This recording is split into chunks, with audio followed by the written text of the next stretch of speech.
ક્યારેક રાત્રે આકાશમાં જુઓ તો એકદમ તેજસ્વી ચમકતો તારો દેખાશે, પણ એ તારો છે જ નહીં. એ તો શુક્ર ગ્રહ છે, સૌરમંડળનો બીજો ગ્રહ. અને જેટલો એ દૂરથી સુંદર લાગે છે ને, એટલો જ એનો સ્વભાવ કહી શકાય કે ભયાનક છે. હવે સૌથી રસપ્રદ વાત એ છે કે શુક્ર અને પૃથ્વી લગભગ એક સરખા છે. મતલબ એમનું કદ અને જે પથ્થર ધાતુથી બન્યા છે એ બધું જ લગભગ સરખું. એટલે જ તો વિજ્ઞાનીઓ એને પૃથ્વીનો જોડિયો ગ્રહ કહે છે. પણ સાચું કહું તો આ સરખામણી બસ અહીં જ અટકી જાય છે. તો મોટો સવાલ એ જ છે કે જો બધું આટલું સરખું હતું તો પછી આપણી પૃથ્વી જીવનથી ભરપૂર એક સ્વર્ગ જેવી કેમ બની, અને શુક્ર એ શા માટે એક સળગતી નર્ક જેવી જગ્યા બની ગયો? ચાલો આ રહસ્યને જરા ખોલીને સમજીએ. આ બધી ગડબડનું મૂળ એ શુક્રના વાતાવરણમાં છે. અને આ કોઈ સામાન્ય વાદળોની વાત નથી. ના, આ તો એક એવો ઝેરી ધાબળો છે જેણે આખા ગ્રહને ગૂંગળાવીને રાખ્યો છે. જો અહીં આપણે કોઈ સામાન્ય પ્રદૂષણની વાત નથી કરી રહ્યા. શુક્રના વાતાવરણમાં 96% પણ વધારે તો ખાલી કાર્બન ડાયોક્સાઇડ જ છે. અને પેલા જે સુંદર વાદળો દેખાય છે ને, એ પાણીના નથી, એ તો સલ્ફ્યુરિક એસિડના છે. હા, એ જ એસિડ જે સ્ટીલને પણ ઓગાળી શકે. એટલે આ કોઈ ખરાબ હવામાન નથી, આ તો એક જીવલેણ કેમિકલનું કવચ છે. અને આ જ વાતાવરણ શુક્રને આખા સૂર્યમંડળની સૌથી ગરમ અને ભયાનક જગ્યા બનાવે છે.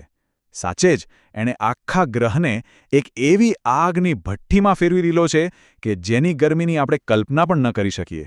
ત્યાંની જમીન પર સરેરાશ તાપમાન કેટલું હશે? 465 ડિગ્રી સેલ્સિયસ. વિચાર કરો, આટલી ગરમી કે જેમાં સીસુ જેવી ધાતુ પણ પાણીની જેમ વહેવા લાગે. અને સૌથી નવાઈની વાતો એ છે કે સૂર્યની સૌથી નજીક તો બુધ ગ્રહ છે, શુક્ર નહીં. તો પછી શુક્ર આટલો ગરમ કેમ છે? આનું કારણ છે ગ્રીનહાઉસ ઇફેક્ટ, પણ એકદમ એક્સ્ટ્રીમ લેવલની. પેલું કાર્બન ડાયોક્સાઇડવાળું જાડું વાતાવરણ છે ને, એ એક ધાબળા જેવું કામ કરે છે. સૂર્યની ગરમી અંદર તો આવી જાય, પણ બહાર જઈ જ ન શકે.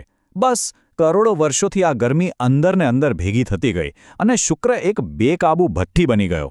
પણ શુક્રની અજીબ વાતો અહીં પૂરી નથી થતી. હજી તો ઘણું બાકી છે.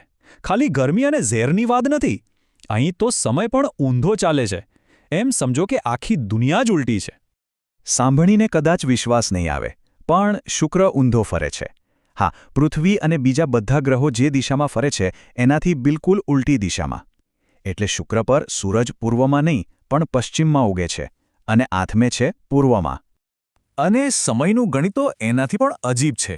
શુક્રને પોતાની ધરી પર ફક્ત એક ચક્કર લગાવતા પૃથ્વીના 243 દિવસ લાગે છે, પણ એ સૂર્યની આસપાસ એક ચક્કર માત્ર 225 દિવસમાં જ પૂરું કરી લે છે. આનો મતલબ શું થયો? શુક્ર પર એક દિવસ એના 1 વર્ષ કરતાં પણ લાંબો હોય છે. ખરેખર અકલ્પનીય છે. હવે આ વિચિત્ર સમય અને આટલી ગરમી નીચે એની જમીન કેવી હશે? ત્યાં પણ કોઈ શાંતિ નથી. હજારો જ્વાળામુખીઓથી ભરેલી પથરાળ જમીન, અને ઉપરથી વાતાવરણનું દબાણ એટલું બધું છે કે જાણે આપણે સમુદ્રમાં 1 કિલોમીટર નીચે હોઈએ.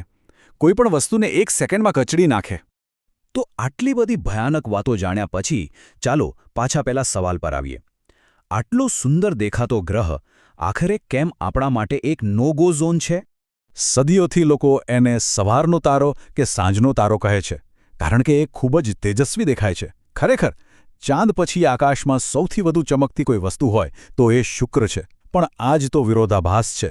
દૂરથી દેખાતી સુંદરતા અને એની નજીકની વાસ્તવિકતા, બંનેમાં જ જમીન આસમાનનો ફરક છે. તો ફાઇનલ જવાબ શું છે? શા માટે આ જોડિયો ગ્રહ આપણા માટે નથી? એક, એને કોઈ ચંદ્ર નથી. બીજું, 465 ડિગ્રીની ગરમી જે બધું જ બાળીને રાખ કરી દે.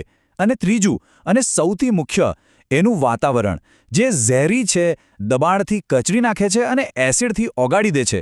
બસ આ જ કારણો છે કે શુક્ર એક એવો પડોશી છે જેને દૂરથી સલામ કરવી જ સારી છે.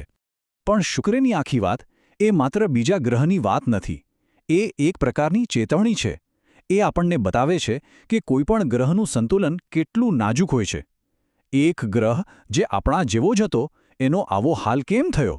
આ સવાલ આપણને એ વિચારવા પર મજબૂર કરે છે કે આપણી પૃથ્વી પરનું આ સંતુલન કેટલું કિંમતી છે અને એને સાચવવાની જવાબદારી કેટલી મોટી છે.